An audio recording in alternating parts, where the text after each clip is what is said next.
Sí, hola a todos, buenos días. Buenos días, bienvenidos. Vamos a dar comienzo al coloquio.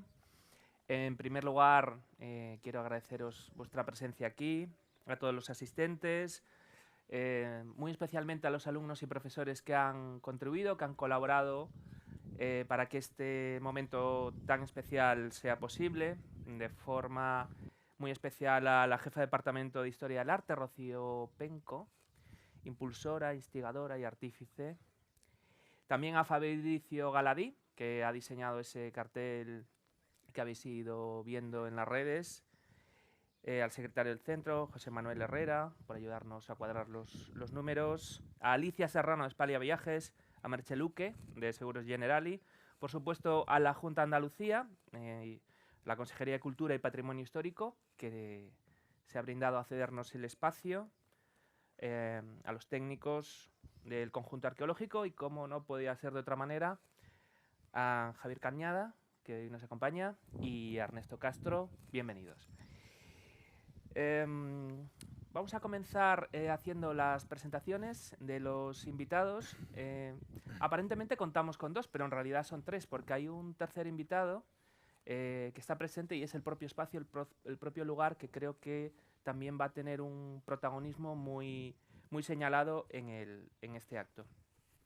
Comienzo por Javier. Javier dirige y enseña en el Instituto Tramontana, que es una escuela superior con sede en Madrid, donde se forman creadores de productos y servicios. El propósito del instituto que dirige Javier es no es formar el tipo de profesionales que aparentemente el mercado está solicitando, sino formar a esos profesionales que van a hacer mejor el mercado. Y todo ello desde una óptica, además, humanista y multidisciplinar. Pues ahí entienden que no hay sentido en el trabajo si no se consagra algo más que no sea la mera eficiencia. Javier comenzó a enseñar en diseño y experiencia de usuarios allá por ese remoto año del 2007 en un programa de formación que él mismo denominó Vostok, cuando, fijaos que en este país apenas existía ningún tipo de enseñanza sobre el tema. De ese programa inicial y de su continuación en el Instituto Tramontana han surgido los mejores diseñadores de producto digital de España, alguno de ellos, por cierto, recientemente premiado en los Premios Nacionales de Diseño, y, por qué no decirlo, alguno de los mejores del mundo. Lleva casi media vida practicando, enseñando y escribiendo sobre interacción. En el año 2000 fundó terremoto.net, uno de los primeros blogs en español sobre diseño digital, que sirvió para conformar una incipiente comunidad de personas pioneras en el ámbito de los productos interactivos. Fue además parte del equipo de infraestructura hiperconvergente de Icon Media Lab y de Indra.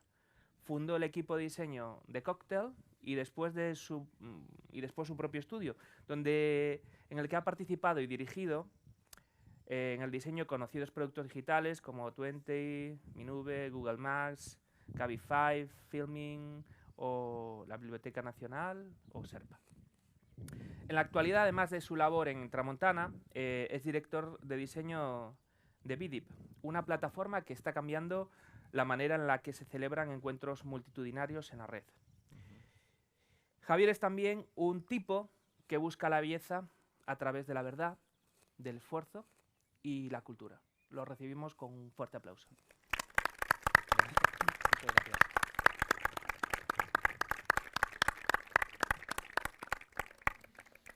Bueno, y a mi izquierda, Ernesto Castro es un escritor y es un pensador español. Actualmente da clases de estética en la Universidad Autónoma de Madrid. Elabora su propio sistema filosófico que ha denominado el naturalismo genérico, que quizá luego nos comente un poco, y publica su trilogía platónica, compuesta por novelas filosóficas como Jantipa o El del morir, La astenia o del saber y Peritrione o de la libertad, ¿no? Perictione de la libertad, Eso efectivamente. es. Muy bien. Que son nombres griegos un poco complicados. Un poco a mí A estas horas me cuesta un tanto. Entre sus libros de ensayo cabe destacar Otro palo al agua, textos de crítica cultural, Memorias y Líberos del 15M, Ética, Estética y Política, ensayos y errores de un metaindignado, realismo postcontinental, ontología y epistemología para el siglo XXI y el trap, filosofía millennial para la crisis en España. Algunos de los poemas de Ernesto se han incluido en las antologías colectivas Cuando dejó de llover y tenía 20 años y estaban locos.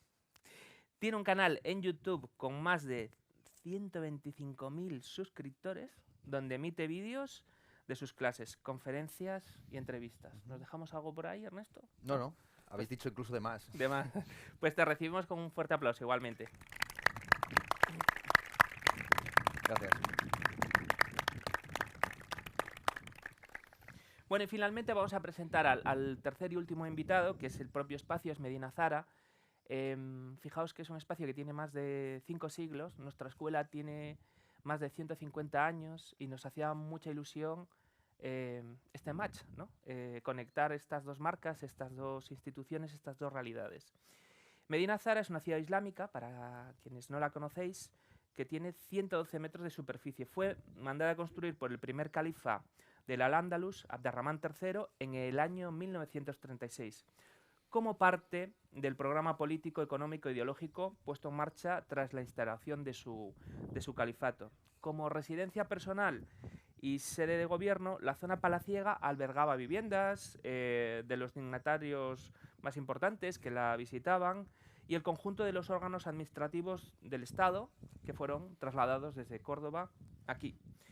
Durante los primeros reinados de Abderramán III y Al-Kaham, la ciudad se convirtió en la capital del Al-Ándalus y por sus salones desfilaron embajadores procedentes de los países mediterráneos y de la actual Centro Europa.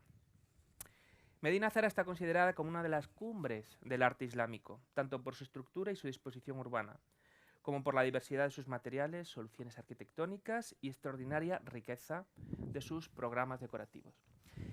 Y sin más comenzamos. Bueno, sabéis que el propósito de este coloquio, titulado Un diálogo en la ciudad brillante, de la cultura material omeya al producto digital, era reflexionar un poco acerca de la rehumanización, ¿no? La hipótesis que nosotros lanzamos era que en los últimos tiempos el ser humano y los creadores también habían sufrido una cierta rehumanización. Y antes de asumir si eso es cierto, quería preguntaros a ambos si creéis que es así o no, que estamos asistiendo a una cierta rehumanización social y de los creadores. ¿Qué os parece esa hipótesis? Dale. ¿Seguro? Vale, pues gracias por supuesto Diego por la presentación, gracias a todos por asistir. Pido disculpas si en algún momento tengo que hablaros con los ojos cerrados, pero nos han puesto cara al sol y ahora sé por qué la llaman la ciudad brillante. Yo que soy de Madrid pensaba que me iban a dar un bocata de calamares, pero veo que no. Respondiendo a tu pregunta, creo que sería importante convocar a este tercer invitado, a esta ciudad en la que nos encontramos. Si Córdoba fue la ciudad de las tres culturas, la cultura romana, la cultura musulmana, la cultura judía, en el presente existe una propuesta llamada la propuesta de la tercera cultura, la cultura de la convergencia, que consiste en saltarse esa distinción habitual que se impone en la escuela entre las letras y las cifras, entre las ciencias y las humanidades. Es una propuesta lanzada en los años 50 por un intelectual británico llamado Snow, quien se ofendía mucho al ver que una persona que no sabe nada de Shakespeare es calificada de inculto, pero sin embargo alguien que no sabe resolver una ecuación de segundo grado puede ser perfectamente un premio Nobel. Y yo estoy un poco en esa línea de entender la cultura en un sentido amplio, incluyendo no solamente la literatura, las artes, la filosofía, sino, por supuesto, las ciencias.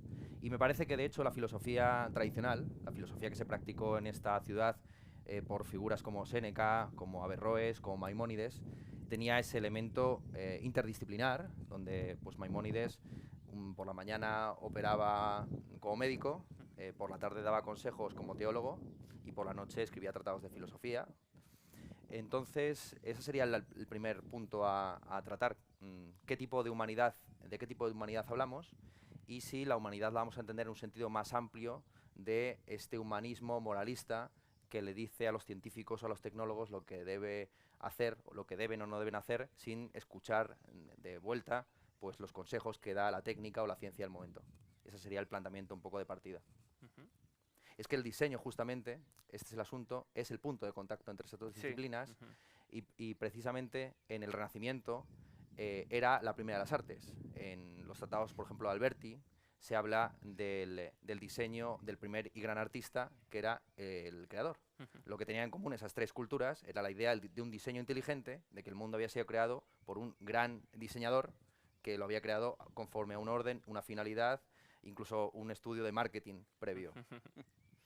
Y precisamente yo creo que es en el diseño donde se produce esa intersección entre humanidades y ciencias, entre lo técnico y lo humanístico. Muy bien, yo lo primero que quiero exponer es una disculpa. Voy a ponerme las gafas de sol porque para mis ojos es demasiado sol estar de esta forma, entonces disculpadme, pero estaré un poquito más cómodo. Y lo segundo es un agradecimiento a la escuela, a ti por haber organizado todo este tinglado, y a vosotros que vais a estar una hora y pico sentados en el suelo, que es un esfuerzo considerable. Retomando con lo que estáis diciendo, tocas un tema muy interesante. Siempre he sentido que el diseño, hablando, obviamente llevándolo todo a mi terreno, ha sido una fuerza interesante que conecta mercado con cultura. Y la conecta de una forma muy curiosa, ¿no? El diseño ocurre fijándose mucho en lo que la cultura, en un sentido amplio, está proponiendo, y a la vez es una fuerza de mercado. No hay diseño si no hay gente que pague por cosas. El diseño necesita del mercado. Y a la vez provoca cultura en las proposiciones que hace, ¿no? Aquellas cosas que se diseñan acaban siendo parte de la cultura, la retroalimentan. Entonces hay una retroalimentación muy, muy curiosa ahí. Por lo tanto, a mi modo de ver, diseño... Dicho esto, contestando a tu pregunta, se están humanizando las disciplinas proyectuales, las disciplinas de creación y demás. Pues a mí me ocurre a menudo que observo cómo en el ámbito del diseño hay una separación muy dura, perniciosa, a mi modo de ver, entre quienes hacen diseño que tiene que ver más con contar cosas, más vinculado a diseño gráfico, incluso diseño de moda, diría, ¿no? Diseño que proyecta siempre, ¿no? El que proyecta algo, el que cuenta un mensaje, y el diseño que tiene que ver más con el ámbito digital, que es el mío. Hace un momentito estábamos mencionando Inditex, ¿no? Y os decía, tengo gente muy cercana, gente que enseña en la escuela, que ha estado vinculada a proyectos de Inditex, de Zara.com y demás, y cuando te explican y te cuentan cómo se decide lo que la aplicación de Zara, que pues muchos de vosotros tendréis en el bolsillo, hace, qué presenta antes, qué presenta después, cómo están organizadas las secciones, todo eso que también es diseño, porque es forma, ¿no? Todo eso está decidido casi, no diría que por un algoritmo, pero decidido por datos, no está decidido por lo que la cultura o las ciencias sociales o el humanismo de tipo que sea diga. Si nos fijamos, por ejemplo, ¿cuántos de vosotros lleváis un watch de Apple o un smartwatch o algo por el estilo? ¿Podéis levantar la mano? Ah, mira, poquitos. Pensaba que más. Bueno, quien lleva un reloj de estos se dará cuenta de que el reloj está constantemente... Cuesta una pasta, también te digo eso. Os daréis cuenta de que el reloj está constantemente tomando mediciones de lo que hacemos, de nuestro pulso, de nuestro movimiento, de si estás levantado o estás sentado, de si has hecho lo que la agenda de tu calendario te dice que tienes que hacer, etc. Y en el caso, al menos el del watch de Apple, te está diciendo lo que tienes que hacer. Entonces te está diciendo, oye, que llegas tarde a tu reunión, que te muevas, que llevas demasiado tiempo sentado, que te levantes, que tienes que hacer no sé qué, despierta ya. Entonces, el uso de datos está cambiando la forma en que diseñamos. Está provocando, incluso diría, nuevos comportamientos. El uso de datos se convierte en productos que se convierten en dictados de lo que tenemos que hacer, ¿no? Y yo ahí sí siento que, bueno, usamos los datos para unas cosas o los usamos para otras, ¿no? Y en función de cómo orientemos eso, estaremos rehumanizando o estaremos deshumanizando. Entonces no hay, a mi modo de ver, no hay una respuesta clara. Hay un depende de cómo usemos todo eso, ¿no? Pero son momentos interesantes, desde luego. Y ese sometimiento a los datos, ¿no? Como como el dictado de la dirección que debemos tomar, puede resultar un poco restrictivo, alineante. Hay quien dice que una investigación, por ejemplo, el resultado de una investigación, los datos son una fotografía de algo que ha pasado, pero a veces no es capaz de aflorar lo que va a pasar, ¿no? O lo que tiene que pasar, no es algo que anticipe, es como una mirada por el espejo retrovisor y no capta siempre insights que son un poco más profundos, ¿no? Que resultan más latentes. Este sometimiento al Big Data, ¿creéis que es algo que ha tenido un efecto negativo en nuestras vidas y también en la propia creación, ¿no? Antes te referías, ¿no? Que Sí. las decisiones que se toman en términos de diseño y comunicación están sostenidas sobre el dato. ¿Tú qué opinas, Claro, Ernesto? el problema es que no se explicitan los valores que hay por detrás de los hechos. Es algo muy estudiado por la filosofía y la ciencia, justamente, que la ciencia se apoya, por supuesto, en el conocimiento empírico, pero también en una serie de virtudes, pues la transparencia, la honestidad, la apertura mental, sin la cual esos datos o hechos no cobran sentido. Y en cualquier momento, incluso cuando ofrecemos un dato, lo estamos cargando valorativamente porque pensamos que esas palabras que pronunciamos son más importantes que el silencio que ocupan. Entonces, en todo momento hay una carga valorativa por detrás de los datos que se deciden seleccionar. Y precisamente, cuanta mayor es la abundancia de agua, más importante es el trabajo de separar el agua potable de la no bebible. Es sabido, siempre se dice que el bien más urgente y necesitado en una inundación es el agua potable.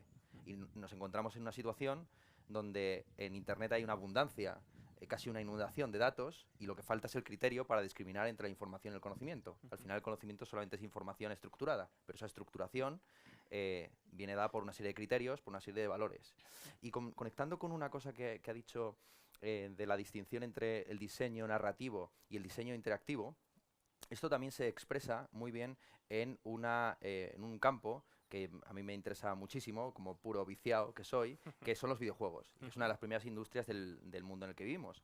Porque a la hora de abordar los videojuegos hay básicamente dos escuelas. La escuela narratológica, que considera que los videojuegos o se justifican porque construyen relatos, y es la escuela, digamos, que está en busca de el Orson Welles de los videojuegos, el Ciudadano Kane de los videojuegos, frente a aquella que considera que al fin y al cabo los videojuegos son interacción, ludología, que son juegos, ante todo, ¿no? Y yo creo que el punto es, en todo, hay un justo medio entre esos dos enfoques, porque en el fondo el diseño digital está muy emparentado, digo yo, con el diseño de videojuegos. No sé tú qué. La gamificación, al fin y al cabo, de la experiencia en red. Sí, te diría que va muy por delante del resto del diseño digital, en realidad, ¿no? Obviamente los objetivos que persigue el diseño aplicado al videojuego son muy diferentes de los objetivos que persigue el diseño digital cuando tienes que hacer aplicaciones de banca o cosas así, ¿no? Se miden por métricas diferentes. Pero desde luego es probablemente el entorno más rico en términos de diseño, de nuevo diseño, porque ocurre, como dices, lo narrativo, lo utilitario. En un videojuego hay un montón de necesidades que resolver, algunas son lúdicas, otras son de entendimiento de la dinámica de juego. O sea, hay mucha didáctica, hay otras que son experienciales, ¿no? Cómo percibir un espacio grande, cómo percibir un espacio pequeño, en fin, hay todos los recursos, absolutamente todos los recursos, muchos más que el cine, puestos en eso, ¿no? Recursos, digo, sensoriales, ¿no? Claro. No recursos de dinero. Y en cuanto a lo que mencionas de la capacidad prospectiva, ¿no? De si la tecnología nos ayudará a entender el futuro, tuvimos una visita de alguien importante de los equipos de diseño de Amazon hace poco a la escuela, y Amazon tiene equipos de diseño donde casi todas las decisiones, igual que os mencionaba en Zara.com, se toman basadas en datos, ¿no? Entonces, si veis una web cualquiera o un producto de Amazon, están, entre comillas, muy mal diseñados, en el sentido de que importa mucho más que las cosas aparezcan donde tienen que aparecer, que tengan una armonía o estéticamente sean placenteras, ¿no? Todo parece como cutre de lo que hace Amazon. Pero nos mencionaba esta persona, nos decía, en España todavía no, pero en Estados Unidos, en Nueva York, si tú vives en Nueva York, rodeando la ciudad hay un camión que lleva en su carga el televisor que tú vas a comprar pero que todavía no sabes que necesitas. Que vas a comprar ese fin de semana o esa tarde, ¿no? Y todavía no sabes qué necesitas por la capacidad de inferencia que tienen con la cantidad de datos que tienen. obviamente es perspectiva muy cortoplacista, ¿no? Ujú. Pero lo que me llama la atención es, desde un punto de vista crítico, digamos, ¿no? Es para qué estamos usando los datos, ¿no? Ujú. Con todos los datos que tenemos, ¿para qué los usamos? Ujú. Para vender más teles, ¿no? Claro. O más ropa. Antes, cuando hacíamos un poco la presentación del Instituto Tramontana, señalábamos que vosotros asumíais un enfoque muy humanista dentro del ámbito del diseño del producto digital, que con frecuencia suele vincularse a la tecnología, a la ciencia, a la técnica, y anteriormente Ernesto pues también señalaba esa tradicional diferenciación entre la parte creativa, la parte artística, la parte del diseño y la parte científica, tecnológica, y señalaba que el diseño es ese espacio de convergencia, ese lugar donde confluye el mercado, donde confluye la creatividad, donde confluye la tecnología. Ujú. Y es curioso porque si analizamos las ciudades más prósperas del mundo nos damos cuenta que son un poco así. Los Ángeles, Nueva York, Londres, Shanghai, son ciudades que por definición se han mezclado y han creado ahí una colisión de ángulos muy diversos, y eso ha propiciado su desarrollo en contra de quienes han hecho una mirada mucho más autorreferencial, ¿no? Entonces, quería preguntaros cómo tenemos que ser de cuidadosos para conseguir incorporar a nuestro trabajo, a nuestra vida, enfoques más diversos y no ceñirnos a un mundo ultra especializado que nos conduce, ¿no?, a un nicho muy específico de conocimiento y de acción. ¿Cómo podemos vencer esa inercia que nos envuelve? ¿Cómo nos sublevamos? Yo tengo una mente muy inercial y soy muy lento, entonces te voy a responder a la pregunta que me has hecho antes, porque Vale. la he estado pensando durante los últimos minutos.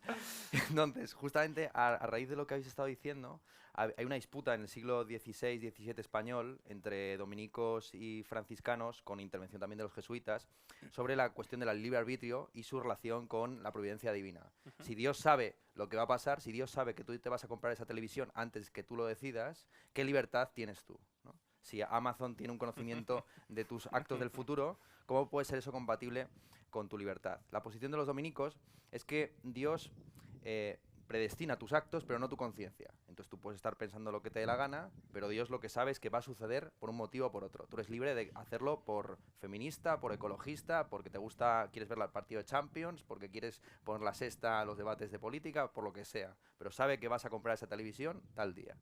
Los jesuitas, por el contrario, defendieron una teoría según la cual Dios tiene una ciencia media, digamos que Dios te pone en la circunstancia donde tú libremente tomas una decisión, pero es el que te pone, digamos, te empuja a ese punto, ¿no? Yo creo que hay una concepción equivocada, corregidme si me equivoco, del diseño como la ciencia divina moderna, ¿no? Dios era en época el gran artista, era el primero de los artistas y ahora aparece como el primero de los diseñadores. Y parece como que el diseño está asociado principalmente en la ingeniería social. Es decir, partiendo de una serie de ideas platónicas o de proyectos de transformación del mundo, lo bajamos a transformar la realidad. Sin embargo, tú, por ejemplo, has celebrado la ciudad de Los Ángeles o las ciudades estadounidenses como ciudades de lo híbrido, de lo no planificado, del bricolaje. En la antropología está esa diferenciación entre la ingeniería, que consiste en partir de una idea y aplicarla a unos materiales, y el bricolaje, que es en el fondo lo que tenemos aquí. Claro. Porque la arqueología, ojalá tuviéramos aquí los templos de Abderramán III enteros, pero lo que tenemos son un montón de materiales, tenemos la materia previa a la forma, tenemos una serie de rocas que podemos, por medio de un bricolaje más o menos invasivo, estructurar, pero nos tenemos que conformar con lo que hay. Entonces, yo creo que la libertad consiste justamente en eso, en no intentar imponer sobre una materia preestablecida unas formas platónicas que nunca se van a terminar de encarnar, sino experimentar a partir de los materiales ya dados. Y resulta más rico, yo creo, esa visión de bricoler en lugar de el proyecto de ingeniería social divina que en algunas ocasiones pretende ser el diseño. Javier. ¿Qué digo ahora? Sí. Amazon es Dios. Amazon es Dios, sí, pero Amazon es más Aristóteles que Platón, ¿no? Sí. En ese caso. Me está recordando una serie, no sé si la habéis visto, se llama Devs, que habla justo de eso, ¿no? De cómo la tecnología, estudiando toda, o sea, una tecnología hipotéticamente omnisciente, puede ir reconstruyendo todo el pasado hasta llegar al momento de la creación máxima, ¿no? Es interesantísimo. A mí esto me lleva a pensar también que en el momento en que los datos son capaces de decidir cómo se ordena un producto o cómo el producto se comporta y demás, incluso de crear un producto distinto, porque siguiendo con Amazon, ¿no? La app de Amazon o la web de Amazon que tienes tú no se parece a la que tienes tú en nada. Ofrecen cosas distintas, las estructuras son distintas, el tipo de productos son distintos, los mensajes son distintos. Llega un punto en el que no hay dos Amazones iguales. Llega un punto en el que no hay ni siquiera tu propio Amazon llegará a ser el mismo ahora a las 11:30 de la mañana que a las 11:02, porque habrá cambiado, porque la luz ambiente que tienes la habrá registrado y sabrá que otro producto reaccionará mediante el color a esa luz de forma diferente y será más óptimo. Entonces es un sueño casi posmoderno, ¿no? Ya no existe una realidad, existen infinitas realidades, cada una medida a la medida de la persona y el momento, optimizada para la compra. A mí me suena todo, me estoy poniendo un poco distópico, ¿no? Suena un poco todo baudrillariano, Matrix y demás, ¿no? Cada uno ve un mundo diferente. ¿Y por qué creéis que tenemos tanto miedo a la creación, si podríamos denominarla pura, ¿no? En esta época del retweet, del recuperar, del configurar tableros de Pinterest con imágenes de inspiración que otros originaron, ¿no? ¿Por qué nos cuesta tanto enfrentarnos a un papel en blanco, intentar proponer algo nuevo, que en realidad nunca es nuevo porque siempre estamos cargados de referencias? Pero ¿por qué tenemos que acudir siempre a la referencia? ¿Por qué tenemos que señalar el homenaje? ¿Por qué no somos más valientes? ¿Por qué creéis que nos pasa esto? Porque la creación ex nihilo es imposible. Porque es una idea teológica que para quien crea en algún tipo de religión monoteísta como las mencionadas, pues es válida, pero que en el ámbito humano siempre partimos de modelos previos. Toda creación es anamorfosis, es transformación de lo previo. Toda proyección a futuro es una reconfiguración de los recuerdos que tenemos del pasado. Y con Internet lo que ha explotado es el archivo. Es decir, bromeamos antes contando la anécdota de cómo en la Biblioteca Nacional se imprimen todos los correos que se reciben, porque tienen ya una herencia y una dependencia del camino que les lleva a pensar que, en fin, Internet es algo que tiene pocas décadas, que va a caer en cualquier momento, pero el papel durará eternamente. Entonces habrá folios con memes que se han mandado los directivos de la Biblioteca Nacional, que estarán impresos ahí en la Plaza Colón hasta el fin de los tiempos. Pues lo que ha sucedido con Internet y el Big Data es una explosión total del ruido, de lo que en teoría de información se llama ruido, es decir, de dato no discriminado. Y la creación, en principio, lo que debería hacer es justamente reordenar esos elementos. Además, eso en el campo de la música tiene un nombre incluso. Bueno, yo en mi libro sobre el trap lo llamé retrofolk, que es, apoyándome en el libro de Simon Reynolds, Retromanía, que trata sobre por qué en los años 2000, porque entre los años 2000 y el 2022 en el que nos encontramos ahora ha habido menos transformaciones musicales, o la música ha cambiado menos, que entre el año 60 y el 80. Es decir, en 20 años de música hay todo, ¿no? El pop, el punk, el rock más extremo, la música disco, empieza el minimal, empieza la música ambient, y sin embargo la música del 2002 no se diferencia mucho de la de 2020, salvo porque quizás la de 2020 empieza a recuperar retromaníacamente lo que sucedió en el 2002. Entonces, figuras de creación que se consideran innovadores y vanguardistas en la música urbana contemporánea, como el caso de Rosalía y Zetangana, al final lo que están reivindicando es la España de siempre, ¿no? La España negra de toda la vida. Es que no hay otra alternativa, no hay otra vía. ¿Crees que es porque a partir del 2000 es cuando se empieza a poder optimizar? Es decir, cuando empiezas a tener datos de qué se está consumiendo más, o sea, ¿no? Sí, hay un poco de este asunto de darle al público lo que está demandando y no lo que debería demandar, pero también hay un agarrárselo fácil, es decir, es una cosa que han cantado todos los poetas, ¿no? El único paraíso en el mundo es el paraíso perdido de la infancia. Entonces, es aquellas canciones que tú despreciabas cuando eras niño o adolescente son las que cuando tengas 40, 50 años volverás. Entonces, es simplemente normal y natural que el arte sea técnica más tiempo. Es decir, yo no pongo ejemplos tan ostentosos, ornamentales. Hay una placa que dice que este arco en realidad fue hecho para molar, para impresionar, pero ahora no tiene esa función política, sino, en fin, artística. El ejemplo que yo suelo poner en mis clases es el del acueducto de Segovia. El acueducto de Segovia es una tubería, es una cañería para transportar agua, Pero si a esa cañería le metes 20 siglos de tiempo, pues ya es una obra de arte. Igual que las cañerías que ustedes están utilizando, los aparatos que estamos utilizando ahora mismo, en algún momento, cuando dejen de ser útiles y pasen a ser disfuncionales, serán recuperados como algo puramente estético. Ese es el juego constante entre la ética y la estética, entre lo que nos interesa porque tiene una finalidad y lo que nos interesa por sí mismo.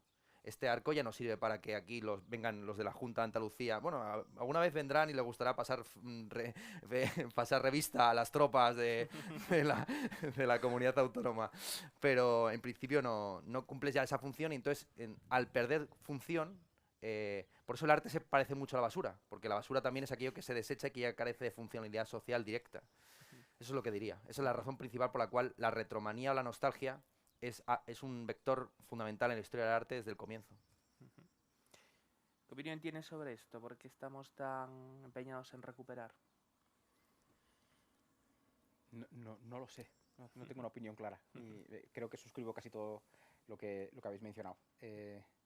Sí me preocupa que alguien haga la reflexión de decir, bueno, si lo útil, ¿no? Si lo funcional se va a volver arte, entonces ¿para Te qué tengo que ponerle interrumpir porque sensibilidad a nos van a bombardear con un avión de la Primera Guerra Mundial. Y O así sea, es termina. espectacular.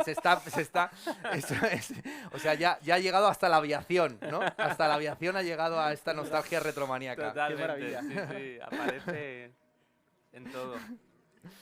Me viene estupendo, pero no tenía una opinión. Bueno, no pasa Todo el nada, mundo está mirando el avión ahora. Bueno, y esa recuperación casi siempre es una recuperación formal, ¿no? Estilística. Pero hablemos un poco de metodologías. ¿Qué creéis que se ha quedado en el camino de la historia que quizás sería prudente recuperar? Que haría más rica... Voy a intentar quitarme esto mientras me quito el jersey. Vale. No sé si funcionará o no. Pero seguid, seguid. Que haría más rica la creación.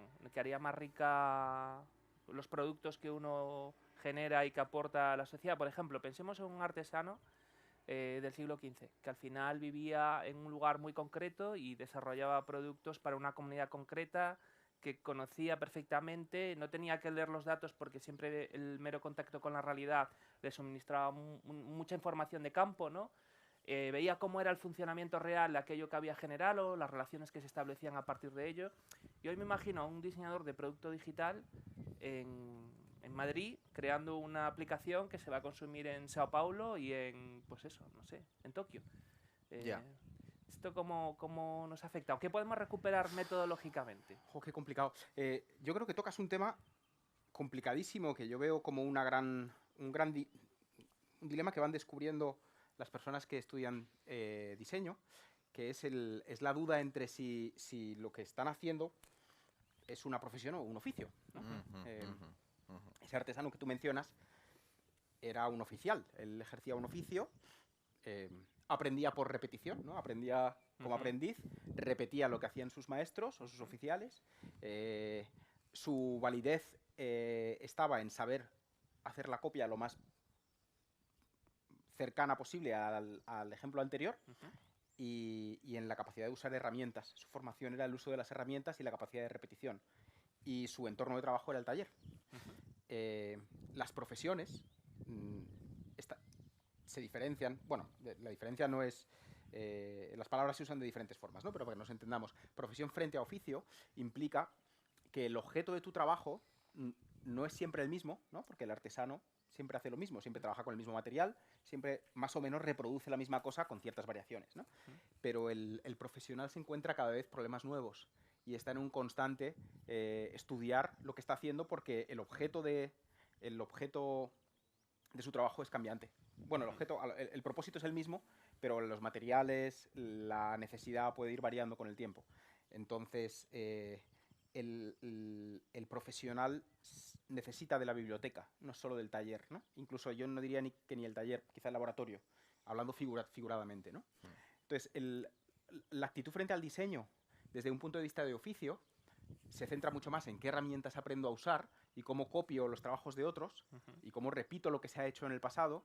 La actitud desde la profesión implica pensar cuáles van a ser las necesidades, los retos futuros y estar constantemente reciclándote, constantemente estudiando, constantemente ensanchando el campo de conocimiento. Más como un médico menos como, con todo el respeto, ¿no? Pero como un fontanero, como un maestro de obra o algo así, ¿no?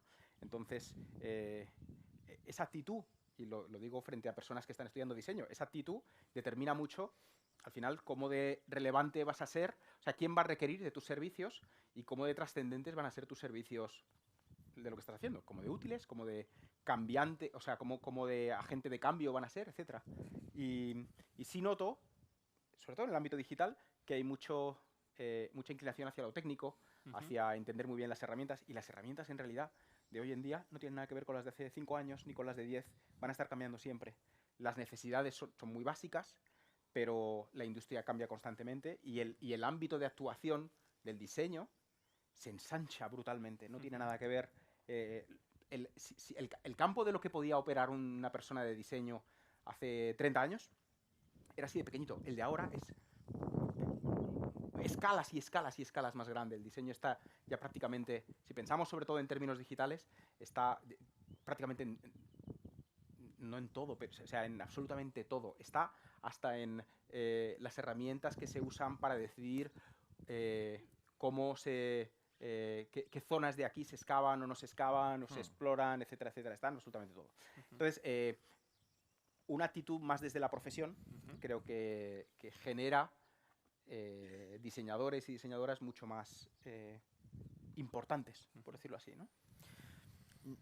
Pues yo, por ir a la contra, voy a defender la ignorancia y el analfabetismo y la falta de tradición y de historia. Justo antes, mientras nos iban grabando para luego declaraciones en el Ola y exclusivas que saldrán mañana o pasado en las revistas así satinadas, en los periódicos, pues comentábamos que es curioso que aquellas escuelas de diseño o de incluso bellas artes que tienen menos tradición, precisamente tienen la ventaja del último que llega y puede saltarse los pasos previos y no tiene el peso del camino ya trazado, del surco ya hollado. Y igual que en la India pudieron pasar pues casi en algunos pueblos del telégrafo a el 5G. Y, y, y, y en paralelo a esto me ha surgido también el recuerdo de ese libro maravilloso de Richard Sennett, el artesano, Qué bueno. donde justamente reivindica al fontanero o al gremio, a aquellos talleres donde el conocimiento práctico, el know-how, se transmitía oralmente y había creatividad en cada uno de los saltos, porque es más, es una creatividad que no se podía demostrar que no fuera tradicional. Como saben ustedes, cuando murió uno de los dictadores de Corea del Norte, se hicieron las obras completas y dividiendo el número de páginas que había escrito este tipo por el número de días que vivió, pues se calculaba que debió escribir unos 50 folios cada día.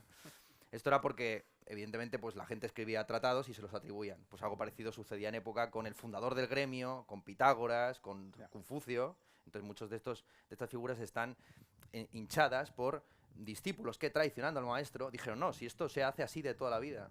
Los pueblos más innovadores son los pueblos que carecen de memoria y que por lo tanto no pueden constatar que había una norma, un patrón al que atenerse o al que regirse. Cuando surge la escritura, surge la historia y por lo tanto también surge el fundamentalismo de aquel que quiere remontarse a la Edad de Oro, a la época en la que la ciudad brillaba. Entonces, ya digo, casi es mejor ser analfabeto que ser semiletrado. Los semiletrados es peor. Cuidado con dice, Unamuno decía que cuanto menos lees, más daño te hace lo que lees. Porque cuidado del hombre de un solo libro. Pues lo mismo, cuidado del hombre de una sola historia, o de una sola escuela, o de un solo gremio, o de un solo taller, porque ese será el más fanático, justamente, porque no conoce lo distinto. Entonces, la posibilidad que tenemos ahora mismo es que diversas tradiciones, diversas costumbres se hibriden, y los que están teniendo más éxito son los que saben conectar lo local con lo globalizado, lo site-specific con aquello que tiene pretensiones de ser vendido internacionalmente. Me vuelvo a remontar al campo musical, que es el que mejor conozco. Pues es gente que al fin y al cabo está tomando elementos kitsch, incluso folclóricos, y porque si vas a cantar en inglés siempre habrá alguien que sepa cantar mejor en inglés que alguien que ha aprendido en una escuela de estudios aquí en Córdoba, ¿no? Mientras que al fin y al cabo la raíz o la tierra en la que naces es en parte inevitablemente un sello que vas a tener allá donde vayas. Pero ¿tú crees que la gente que está cantando esas cosas del pasado, de su de su cultura pasada lo hace sin estudio? ¿O lo No, hace, no, por supuesto, o sea, claro, ya en un requiere determinado una momento arqueología necesitas el estudio, interesante, ¿no? claro, sí, sí, no, el estudio siempre lo necesitas, claro. Claro. A mí me ha ocurrido ver, por poner aquí experiencias personales, ¿no?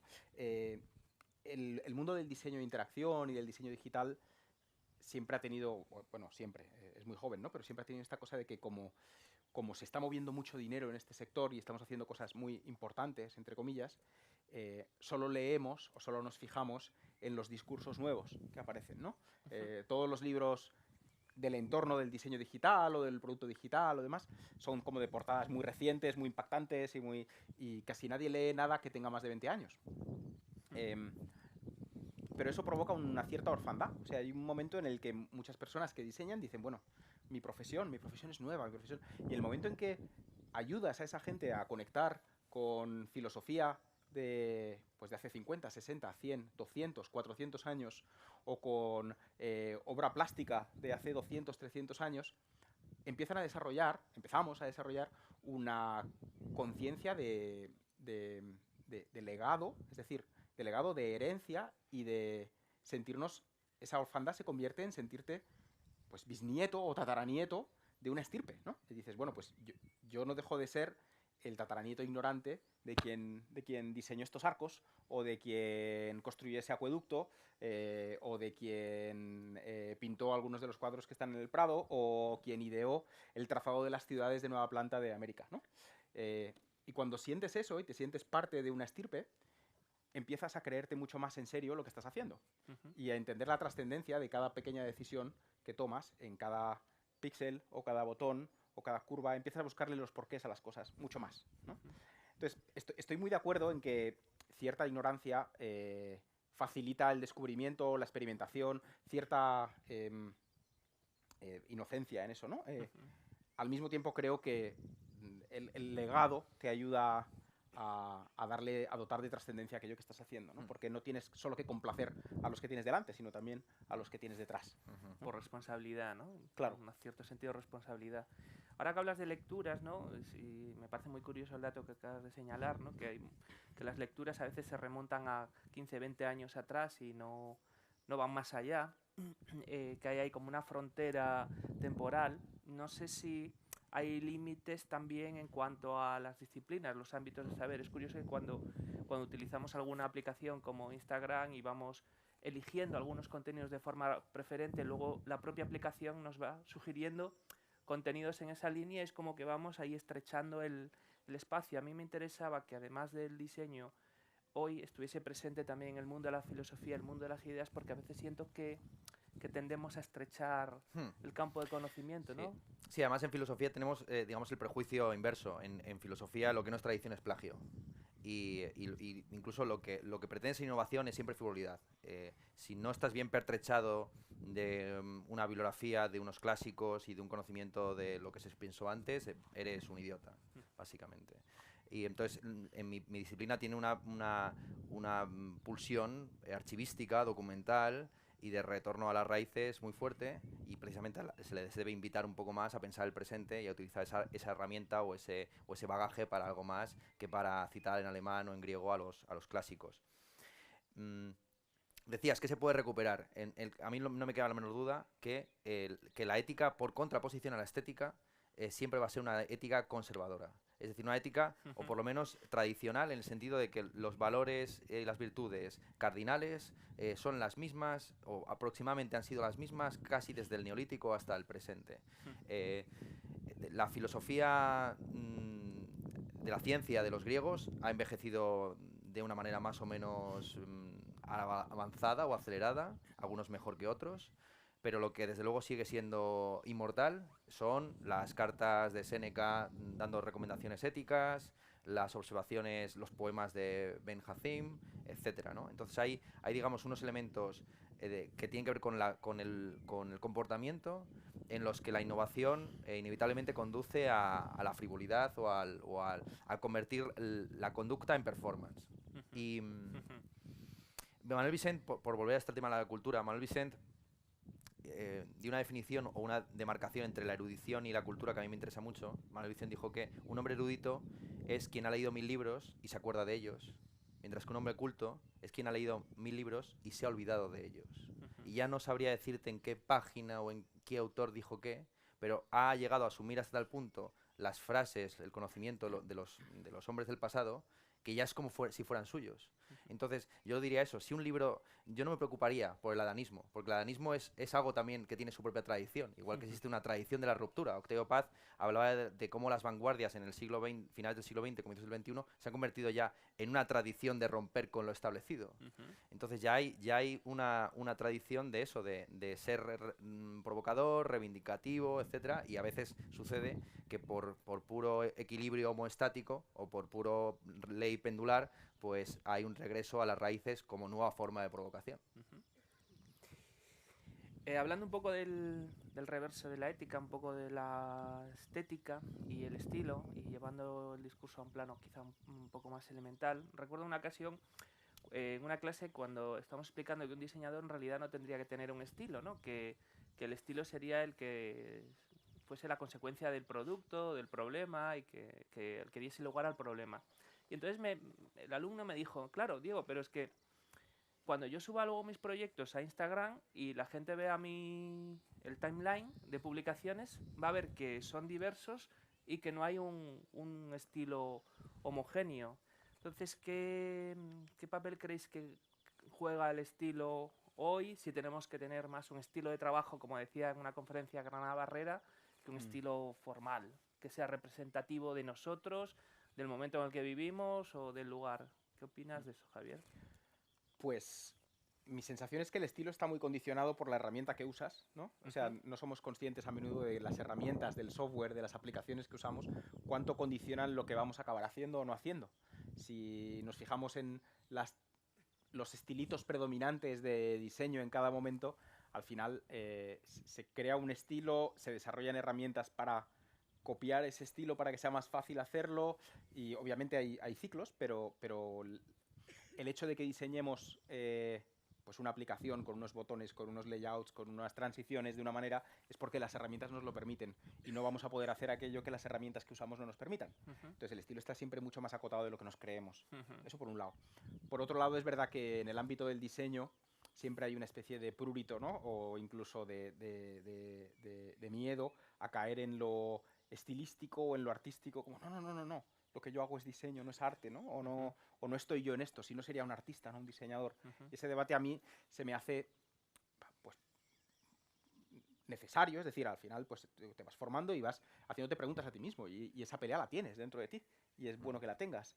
Mi sensación es que al final, cuando a ti te plantean un problema a resolver y te plantean las limitaciones que tiene el problema, pues se va a resolver de esta manera, con esta tecnología, en este tiempo, con este presupuesto y con estas herramientas. Otra de las limitaciones son tus capacidades, ¿no? O tú eres una herramienta más del proceso. Con lo que tú sabes de tu pasado, con lo que tú has vivido, con lo que tú inconscientemente aplicarás a tu manera de resolver, con tus influencias estéticas, y siendo una herramienta más, si las herramientas influyen en crear ese estilo, tú eres una herramienta más, por lo tanto, va a llevar algún sello tuyo y no pasa nada, ¿no? Si ese sello, obviamente, cuanto menos estético sea, mejor, ¿no? Estoy pensando ahora mismo, todos situáis a Ray y Charles Sims, ¿no? Los diseñadores de mediados del siglo pasado, que fueron capaces de hacer documentales, edificios, muebles y lo que se les puso por delante, exposiciones, y es muy difícil saber que algo era de los Sims, porque ellos eran muy polifacéticos. Su estilo estaba en su manera de aproximar la necesidad, o el problema, o el reto, como queramos llamarlo, ¿no? No tanto en el resultado final. Entonces es complicado ese dilema, ¿no? Pero uno tiene que llegar a sus propias soluciones. Todos tenemos estilo, igual que todos tenemos acento. Y esa es la visión clásica también en estética, es que el estilo está más determinado por las incapacidades o limitaciones que por las potencias. Pero que los grandes creadores convierten sus flaquezas en virtudes y sus debilidades en puntos de apoyo. Y que los autores más reconocidos o más celebrados por su estilismo son autores que cambian muchísimo de libro a otro. Y yo te podría decir dos referentes en ese sentido, Flaubert y James Joyce. Flaubert no es... Bueno, tampoco sé si les interesa mucho la literatura, pero en James Joyce, por ejemplo, que es mucho más reconocible, pues tenemos Los cuentos dublineses están escritos con un estilo realista. El retrato del artista adolescente es un típico libro modernista donde cada capítulo se adecua al tono vital. Entonces, cuando es un niño, piensa y escribe como si fuera un niño. Cuando es un adolescente, tiene las típicas grandilocuencias de la adolescencia. El Ulises es un libro que tiene 18 capítulos, cada uno escritos con un estilo distinto dependiendo del tema, y el Finnegan's Wake es un libro que pretende inventar un idioma, ¿no?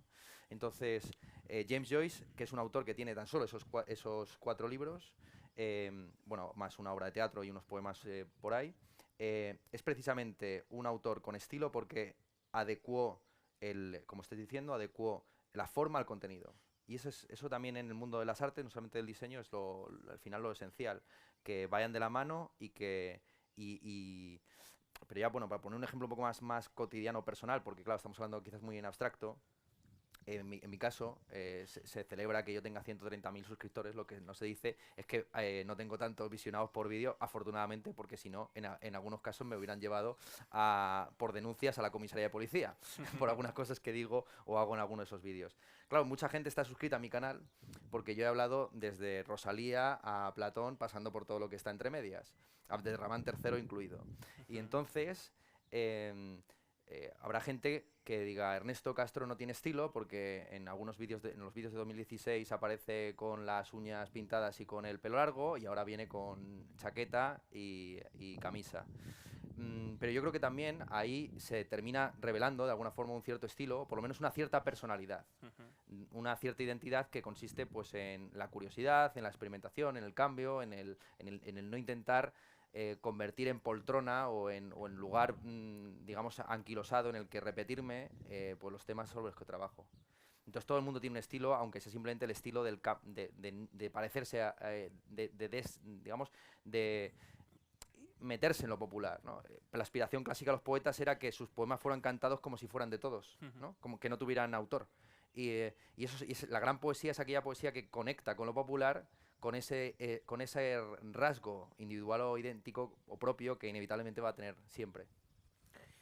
Antes citabais a los Ames, a esa pareja de diseñadores, y tiene una frase que dice así, dice, ¿quién ha dicho que el placer no es útil, ¿no?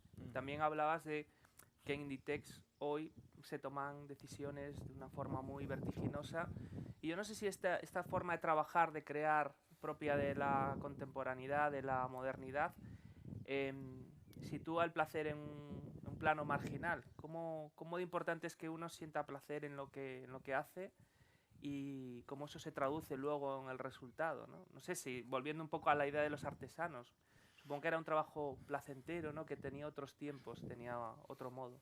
¿Te refieres al placer del acto de crear o te refieres al placer en la experimentación del producto creado?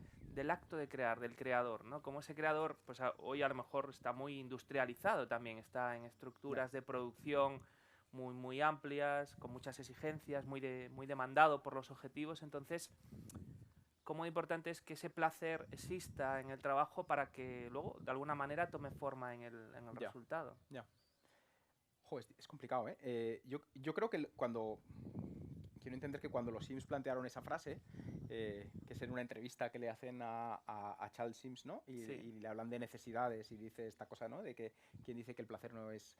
Se refiere a que como diseñadores y diseñadoras, pues a lo mejor tenemos que diseñar una aplicación de, pues yo qué sé, para la Red Nacional de Trasplantes, y es como, esto tiene que ser súper eficiente, súper rápido, súper útil, no sé qué, pero también puedes querer diseñar un juguete, ¿no?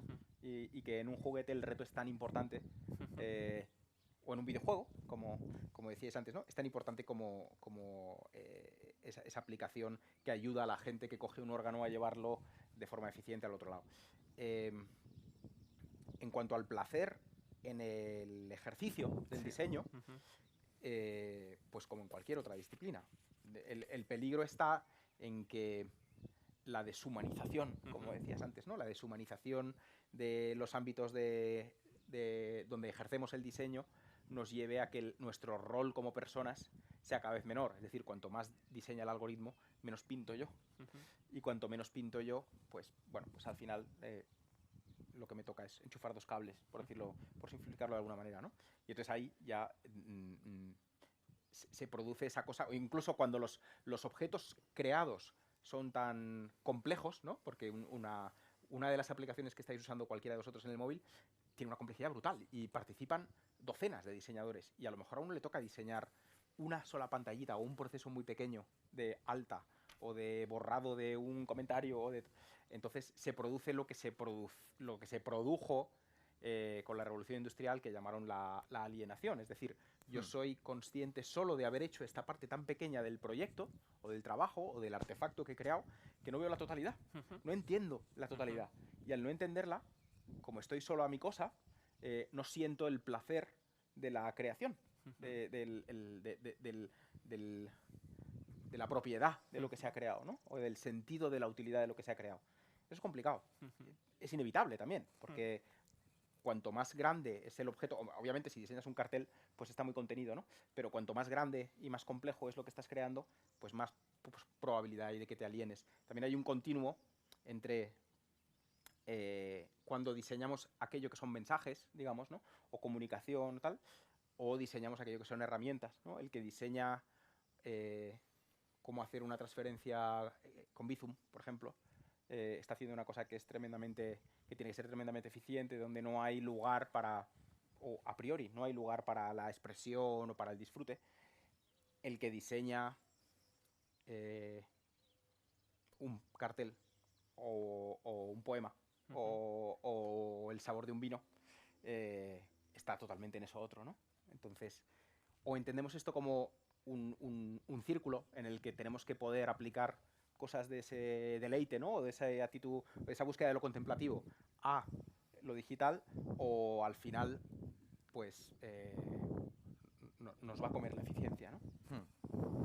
Sí, en los manuscritos del año 48 de Economía y Política de Marx hay 4 tipos de alienación, estudia 4 tipos de alienación.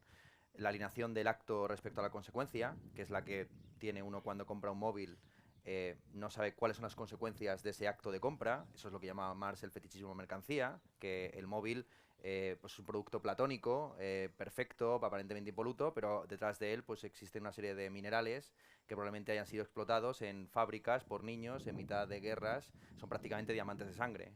Junto con esa alienación del acto respecto a la consecuencia, está la alienación también de la obra respecto a la mercancía. Pues tú escribes un poema y piensas que eres Rilke y luego pues nadie lo lee, nadie lo canta, o haces un vídeo para YouTube y tiene 100 visionados.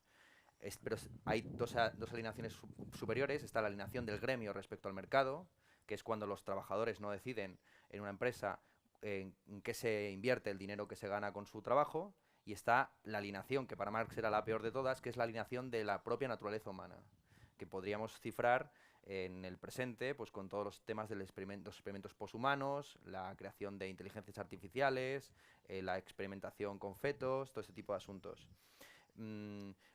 Por supuesto, esto es muy criticable y estudiable, etcétera. Lo que yo simplemente quisiera recalcar es que la alienación es inevitable y en ocasiones es afortunada que haya cierta alienación, que el escritor no quede perfectamente identificado con su obra. Y de hecho yo ya digo, justo ayer vine de estar firmando ejemplares en Sant Jordi en Barcelona y tenía a mi lado a escritores que no sabían lidiar muy bien con los lectores, que al haber abordado sus libros, pues sentían que eran amigos de los escritores y por tanto venían a tocar, a hablar, a regalar, y entonces a besar. Y entonces hay escritores que se sienten que preferirían ser alienados respecto de su obra. Al fin y al cabo, la alienación es simplemente que aquello que tú produces se convierte en algo distinto a ti.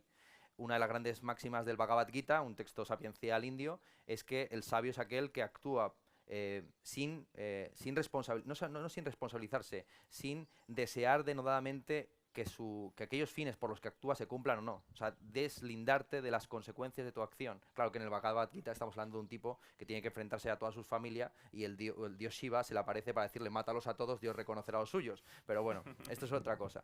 Lo que señalaría es eso, que la alienación de las consecuencias de nuestros actos respecto a nosotros mismos es algo que forma parte de la estructura del mundo, que consiste en coexistir con otros que tienen otros propósitos, otros proyectos que están entremezclados con los nuestros y que hacen que nuestras voluntades no puedan ser cumplidas plenamente.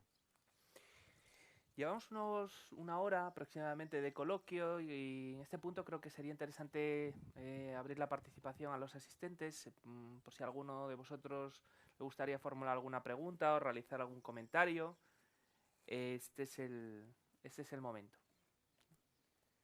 A ver si tenemos un micro ahí. Alguien que haga una pregunta. Por aquí.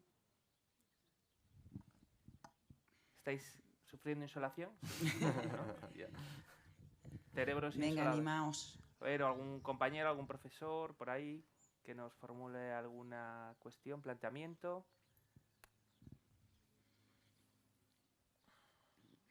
Le damos una botella de agua. Al que pregunte, le damos una botella de agua. ¿Cuántos de vosotros y vosotras habéis participado? Uy, qué más curioso. Hablo como un robot ahora. ¿Habéis participado en el diseño de algo que era digital y que no iba a existir en papel o en átomos? Levantadla más arriba, que es que si no, no veo. Joder, Muchos. un montón, ¿no? Un montón. Sí. Es buenísimo. Pues pregúntales tú a ellos. Claro. Aprovecha que Claro. Y este poder califal que tienes ahora. Y yo voy a preguntar, a ver, obviamente, pues todos leemos algún libro que otro. De las personas que habéis levantado la mano, ¿qué libro, no porque sea un examen ni nada por el estilo, qué libros o qué artículos o qué fuentes de información consultáis más habitualmente? ¿O qué os ha influido más a la hora de entender el diseño aplicado a esos entornos? Alguien que se moje, venga. No es una evaluación, es simplemente por entender. Espérate que te van a poner el micrófono. Ahí va a venir la calificación. Sí. Que creo que un poco en relación a lo que has dicho antes. Yo, por ejemplo, sí que es verdad que antes de cuando voy a diseñar algo, sí que es verdad, investigo mucho antes, sobre todo de los procesos del pasado.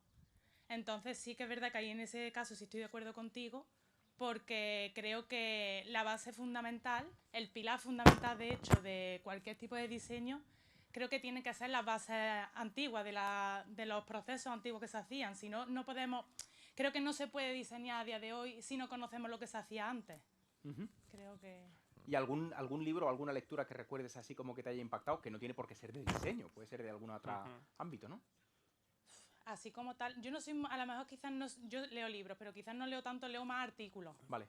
Entonces quizás, pues en medio de esa investigación quizás que hago previa para hacer cualquier tipo de diseño, sí que es verdad cualquier tipo de artículo que me haya surgido en ese proceso de investigación. Pero como tal no te podría decir algo, decir, pues mira, tenéis que ir a leer este artículo, Claro, como tal. claro. ¿Estáis de acuerdo los demás en que uno de los pasos principales debe ser entender los procesos anteriores antes de diseñar lo nuevo? Yo creo que Ernesto no. ¿Alguien está firmemente en contra o a favor? ¿Qué te van a decir, hombre? Hay que posicionarse. Aquí hay alguien Paloma. que está en contra. Muy bien.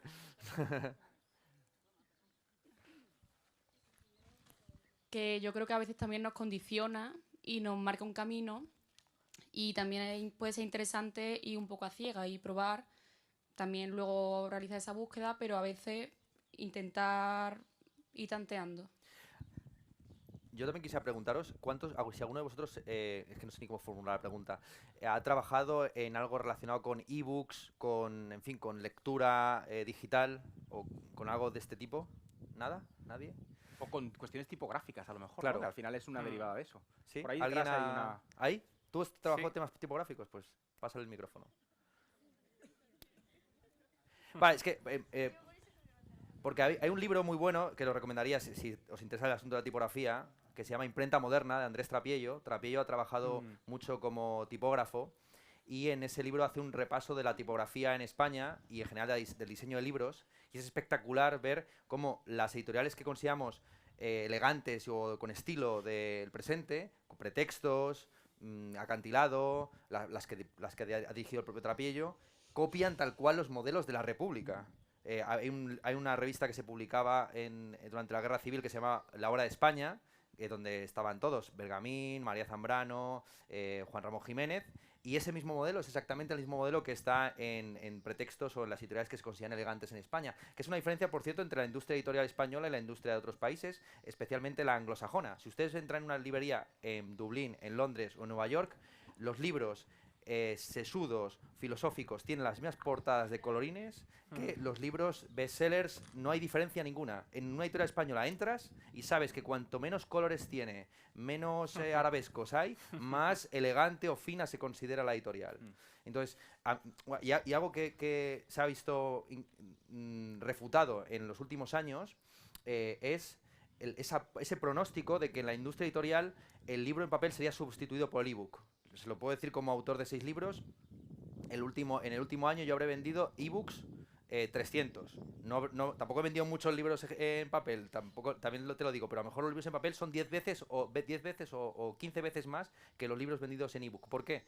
Porque precisamente en un contexto de ultradigitalización, la gente se aferra al libro nostálgicamente, de nuevo retromaníacamente, como un objeto fetiche para ser, sí, luego fotografiado en Instagram, etcétera, pero como algo, digamos, físico. Y hay un gusto por el papel y por un retorno casi infantil a ese contacto con el papel, con el libro en físico.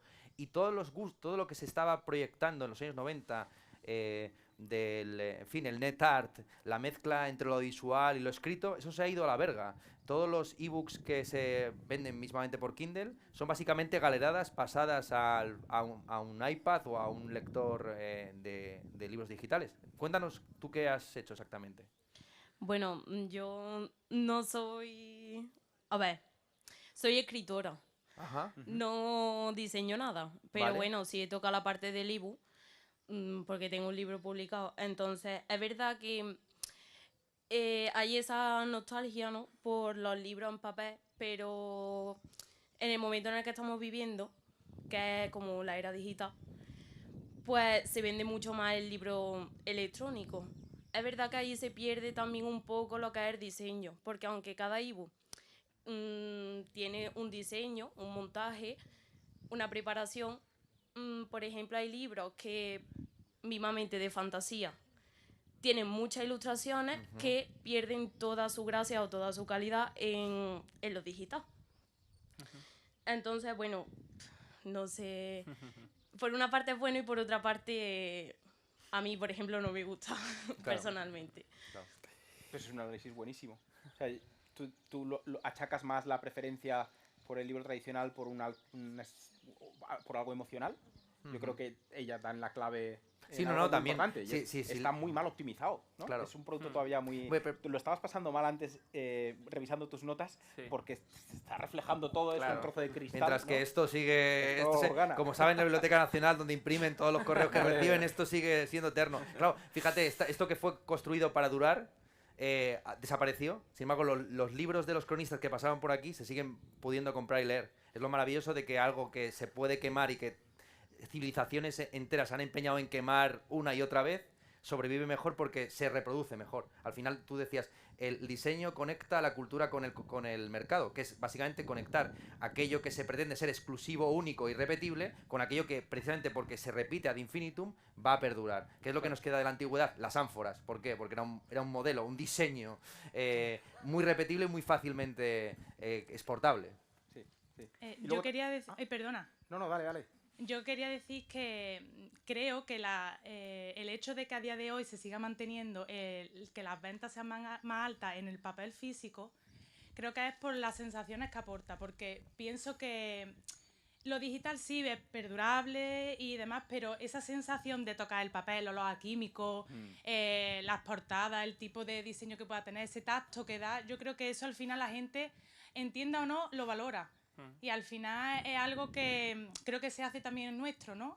Esa sensación que te ha dado al comprar ese libro, ese recuerdo de ir a comprarlo, con quien iba, no sé, creo que... Claro, totalmente. Hay una metodología en diseño que empezaron a aplicar los japoneses hace mucho tiempo, que se llama Ingeniería Kansei, que lo que hace es medir, parametrizar y medir las emociones y las reacciones emocionales o sensoriales ante el uso de cosas, ¿no?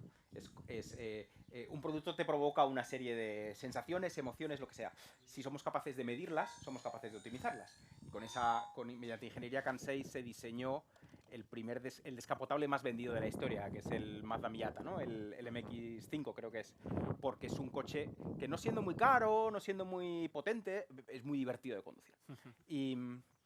Dentro de esa ingeniería o en ese ámbito del mundo del diseño emocional se parieron una serie de teorías, de entre las que, simplificando mucho, se dice que la experiencia de uso es mucho más placentera y mucho más memorable y se engancha más a tu ser, en tanto que satisfaga más de tus sentidos, ¿no? Es decir, cuanto más apela, cuanto más de lo visual, de lo táctil, de lo olfativo, de lo inercial de todos tus sentidos haya en una experiencia, más memorable es. Bueno, en realidad tú recuerdas más aquello que te ha emocionado. Pero bueno, en ese caso has dado, has dado con la clave. De hecho, Sí. totalmente, totalmente. Yo creo que si todos hacemos un recuerdo de cuál ha sido una de las experiencias, de las vivencias que más fuerte recordamos, probablemente tenga mucho de visual, de cómo sentimos la piel en aquel momento. O sea, se graban nuestras sensaciones en el recuerdo junto con lo que ocurrió realmente. No es un registro meramente narrativo, es más allá, ¿no? Un viaje en moto sin casco, todos recordamos alguno, porque todo nuestro cuerpo estaba sintiendo en ese momento, ¿no? Y de hecho, en las motos eléctricas ya no, pero en las motos de combustión hasta el olor de la gasolina, ¿no? O incluso me invitaron a una charla el año pasado, hace 2 años, en la que iba a estar, bueno, era una charla en la entrega de los premios Princesa de Girona, y un ratito antes de la charla, yo iba a hablar precisamente de diseño emocional, ¿no? Y un ratito antes de la charla alguien me preguntó, va a venir Su Majestad la Reina con una de las infantas, queremos saber si va a haber algún contenido no apto para menores, en lo que va usted a contar, ¿no? Y yo dije, por supuesto. Lo que habrán visto estas, ¿no? Lo que habrán visto, ¿sabes? Entonces se me ocurre contar que la experiencia más memorable en términos sensoriales es el sexo. Porque si es bueno, tiene olor, tiene sabor, tiene tacto, tiene, en fin, apela a todos los sentidos. Entonces veo las miradas de una serie de personas de protocolo de la Casa Real atravesándome en ese momento, ¿no? Pero pensadlo así, o sea, si hacéis un recuerdo de todos, de las mejores vivencias, no de las mejores, pueden ser las peores, ¿no? Hay vivencias muy malas, de Las miedo, de memorables, angustia, de casi ahogarse en una piscina, en las que recuerdas como el sabor del cloro y se te queda lo sensorial. Entonces, el libro en papel es muy bueno por eso. Y además su olor cambia con el tiempo, tiene una potencia evocadora salvaje, ¿no? Y Sí. en digital es un desastre. Pero también el libro es un empobrecimiento de la conversación oral. Y eso ya lo veían los clásicos. Platón mismamente decía que nadie sería tan tonto como para poner sus ideas por escrito, teniendo en cuenta que Platón es prácticamente uno de los pocos autores que nos queda prácticamente todo lo que escribió. Porque pensaba que el verdadero conocimiento se produce en el intercambio oral, porque precisamente ves a la otra persona, puedes entender si está Claro. hablando irónicamente, en serio, puedes interrumpirle, puedes volverle a preguntar, mientras que en un libro, en fin, nosotros los profesores lo que hacemos es copiar los clásicos, de nuevo. Todo está escrito y si uno quiere aprender, ahí está la Biblioteca Nacional con sus memes impresos para leer cuando se produzca el apagón digital.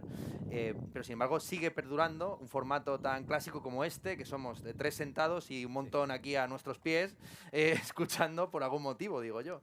Aunque podrían perfectamente leer las cosas que hemos escrito o lo que se ha producido acerca de nuestro trabajo, pero por algún motivo se sigue recurriendo a ese formato todavía más optimizado, que es el de la experiencia cara a cara. Ya. Pero aquí había una pregunta, ¿habéis cogido el micrófono para decir algo? Yo quería preguntaros que si en algún momento se dejará la retromanía y como que avanzaremos y miraremos hacia el futuro y tendrá como una fecha de caducidad esos refritos que vemos normalmente de otra época. Y no sé, esa era mi pregunta. No, yo creo que la cuestión es hacerlo bien, ya está. La diferencia fundamental es entre hacerlo bien, entre lo que está bien hecho, es disfrutable aunque no conozcas los referentes. Comentaba que en el viaje en tren hasta aquí, hasta Córdoba, desde Barcelona, me encontré con Pedro G. Romero. ¿Cuántos de vosotros conoce a Pedro G. Romero? Vale, si os digo que Pedro G. Romero fue el que le dio el romance de la flamenca a Rosalía, el poema en provenzal del siglo XII sobre el que se basa el Malquerer. Supongo que alguno de ustedes conocerá o habrá leído, habrá escuchado, ¿no?, que el Malquerer se apoya, ¿no?, en un poema en Roma, ya llegar hasta que sea en provenzal, pero claro, Pedro G. Romero es el hombre que está detrás, ¿no? Es la figura que le da a lo nuevo, pero el Malquerer es disfrutable, aunque no conozcas ni a Pedro G. Romero ni a ni este romance del siglo XII, ¿no? Entonces, todo lo que funciona bien funciona a esos diversos niveles o escalas. Sucede también en la literatura, ya digo. Los mejores escritores son aquellos escritores que resultan...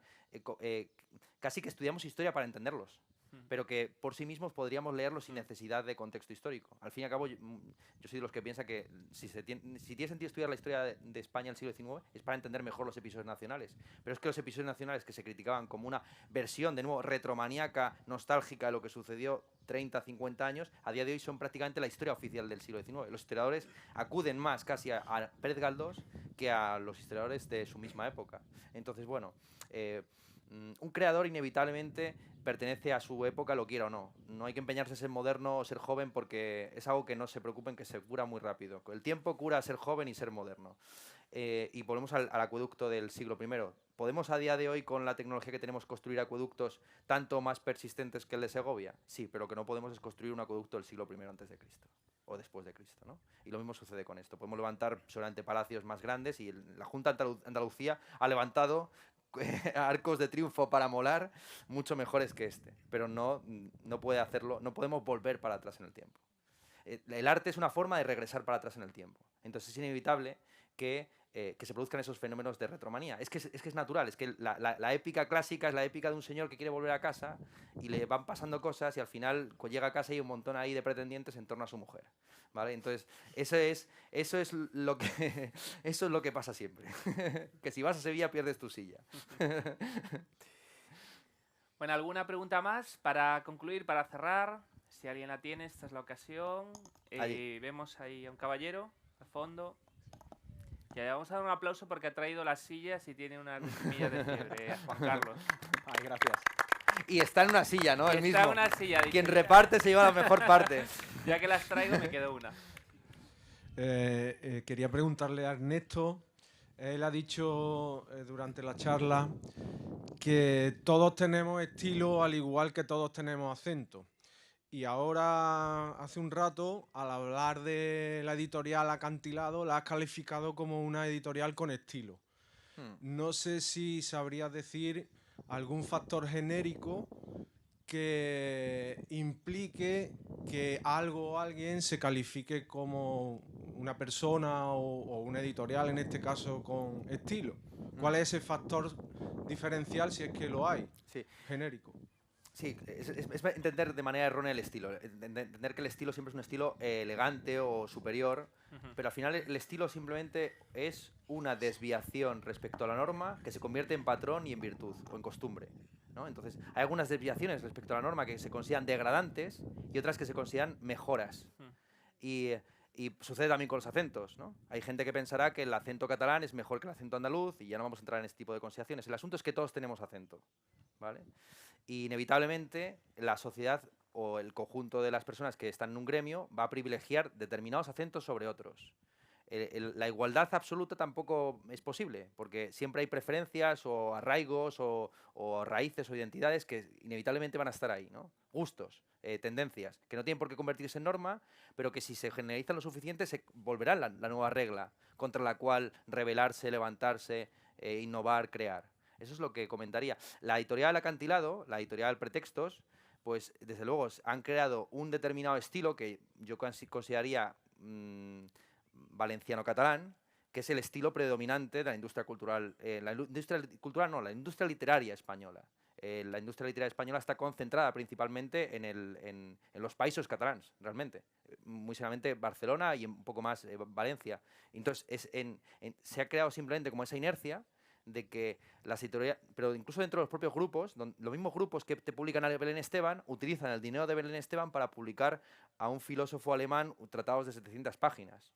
Y no lo hacen con las mismas portadas, no lo hacen con los mismos acentos, porque consideran que simplemente hay una tribu, hay una forma de identificarse por parte de los lectores y los escritores conforme a las portadas, ¿no? Entonces, por ejemplo, en mi caso, yo he publicado 6 libros y cada uno de ellos tiene una portada distinta. Mi tesis doctoral es un libro negro, sin colores. Es un libro negro, pone realismo postcontinental, ontología y epistemología para el siglo XXI.